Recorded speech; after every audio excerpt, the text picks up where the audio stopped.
सिद्धि की शादी के बाद वो ससुराल चली जाती है। पीछे रह जाती है भाभी रानी।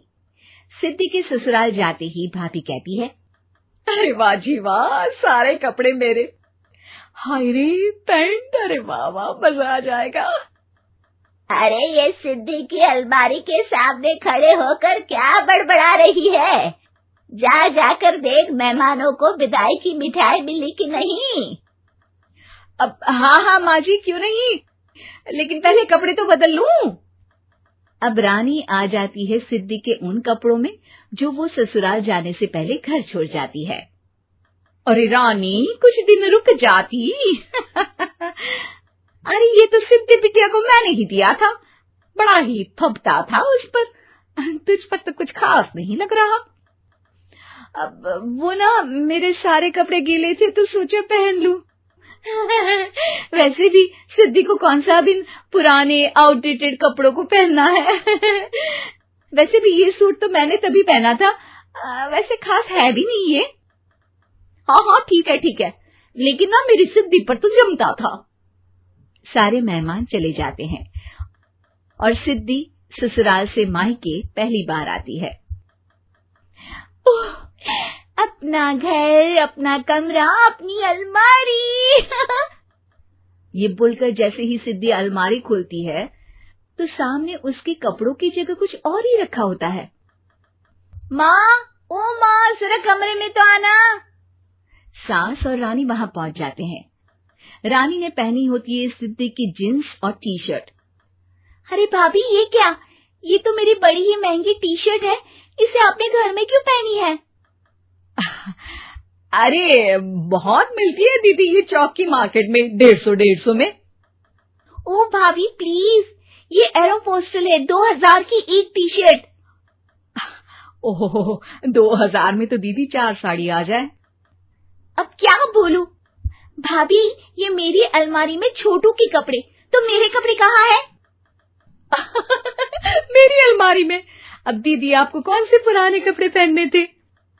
माना भाभी, लेकिन मैं जब घर आती तो यही सब पहनती ना। अरे तुम तो बड़ी कंजूस हो दीदी। खैर, वक्त आता है जब सिद्धि ससुराल के लिए रवाना हो रही होती है। अरे रानी, अंदर से सिद्धि का गिफ्ट ले आ, लड़की पहली बार ससुराल से मायके आई है। रानी अंदर जाती है और एक सिंपल सी साड़ी लेकर बाहर आ जाती है। ये लीजिए माँ जी। सास बेटी को गिफ्ट देकर ससुराल भेजती है। अगले दिन रानी एक सुंदर सी साड़ी पहनकर सामने आती है। अरे रानी, ये तो वो साड़ी है जो मैंने सिद्धि को देने के लिए दी थी जब वो ससुराल ले जाती, लेकिन ये तूने कैसे पहन ली? अरे माँ जी, ये साड़ी तो मुझे बहुत पहले से ही पसंद थी, लेकिन चिंता ना करिए, मैंने सिद्धि के लिए भी अच्छी सी साड़ी दी है। हाँ। तभी सिद्धि का फोन आता है। क्या माँ, कुछ अच्छा तो दिया होता ससुराल ले जाने के लिए। अरे पहले दिखा दिया होता। यूं चमकते हुए पैकेट में नौकरानी वाली साड़ी मत दिया करो माँ। अरे बेटे, वो तेरी भाभी ने ना गलती से उससे पैकेट बदल गया। हाँ, मैं कल ही तेरे भाई के हाथ से तेरा वाला पैकेट भेज दूंगी। अरे रहने दो माँ, आई एम श्योर भाभी ने अभी वही साड़ी पहनी होगी जो तुमने मेरे लिए रखी थी। तुम तो समझ नहीं पाई उनको। खैर छोड़ो, मैं ज्यादा बोलती अच्छी नहीं लगती, रहने दो, आपको उन्हीं के साथ रहना है, फिर बात करेंगे। सास को रानी पर गुस्सा आ जाता है। वो उसके कमरे में जाती है जहाँ वो शादी का एल्बम देख रही होती है। रानी, मार्केट जाकर एक ऐसी ही साड़ी लेकर आ, कल प्रतीक जाकर सिद्धि के घर दे आएगा। अरे क्यों माँ जी, कितनी साड़ी देनी है दीदी को? यहाँ कोई सेल लगी है क्या? अरे चुप कर, मेरे बेटी के हिस्से की साड़ी खुद पहन ली, अब ज्यादा ज्ञान बांट रही है। एक दिन सिद्धि का फोन आता है।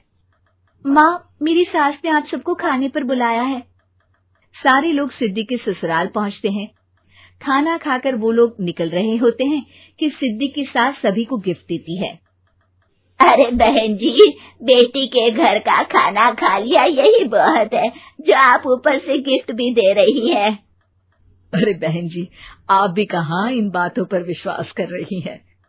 सास सभी को गिफ्ट देती है, लेकिन रानी को जो साड़ी देती है वो अजीब सी हरे रंग की लाल रंग के बड़ी छाप वाली होती है।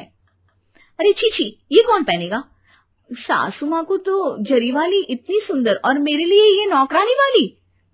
अरे भाभी, दरअसल मैं जब भी घर आती थी आप वापसी में ऐसी ही साड़ी देती थी ना, तो माँ ने सोचा कि आपको आपकी पसंद की ही साड़ी क्यों ना दी जाए। बेचारी रानी, बोलती भी तो क्या। सिद्धि और सास रानी का चेहरा देखकर हंसने लगती है, तो रानी समझ जाती है कि अपने ही बिछाए